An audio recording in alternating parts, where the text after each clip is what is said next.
is Kevin O'Connell, and I'm one of the full-time trainers at Reebok headquarters in Boston. And today I'm here to talk to you about our skill for the sit-up. I'll show you a couple of variations, then we'll get into some of the nitty-gritty. The first one that I'm going to do, I'll have my feet together and my knees apart. Call it like a butterfly positioning. I'm going to lower myself down to the ground so that my shoulders hit the floor, hands at the floor, and I'm going to throw my hands forward and have my shoulders cross my hips. So again, at regular speed, looks like that. When I'm doing this variation of a sit-up, I get help from my hands, momentum thrown forward to help me sit up fast. Having my feet together, my knees out, also helps to negate some of the hip flexors that you might be using for other forms of doing sit-ups. When we're looking at the functionality of a sit-up, doing hip flexion, which is kind of closing that angle. So right now, that angle is open.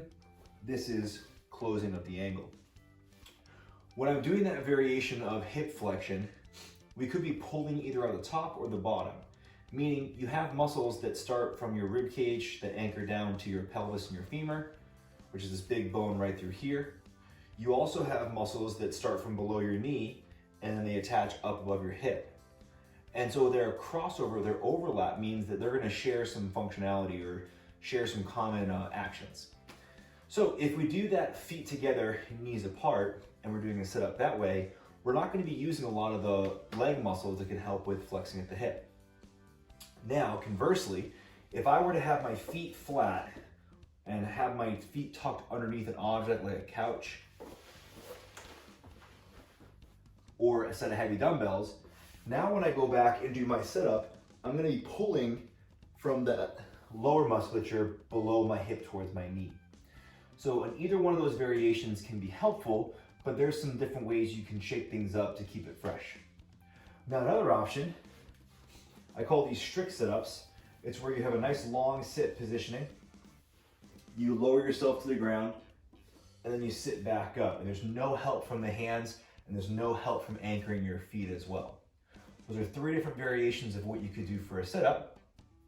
And those are all options that look at the standard being shoulder to the floor, shoulder in front of the hip. Now, when we look at what does that mean for play or for sport, the abdominals are allowing us to flex at the hip. They also help out with breathing, right? This is super important for any sport or any kind of play. What they also help to do is support our lower back and our spine. Meaning, if I was to put a heavy object on my shoulder, it would be my abdominals that keep me from crumpling over. So aside from doing the sit-up variation where you have your belly nice and tight for all those movements, you could also do different variations of planks. So planks can come in any kind of fashion. You could be holding it at the top of your push-up position, could be on your forearms, you could be on your side. Any of those variations would also help to strengthen the musculature, similar to a sit-up, but the difference there, instead of having movement, you're going to be holding that contraction for a prolonged period of time. Both will result in a stronger midline, meaning a stronger spine, which also means you're going to have a little more carryover of force into things like swinging either a golf club or a hockey stick, or if we're throwing a baseball or kicking a soccer ball, any of things that will involve rotation of the trunk and then potentially flexion of the hip, those two movements that we covered from the sit-up variations, all of those are going to be helpful for making you a stronger, fitter, healthier, and happier athlete, no matter what your sport is.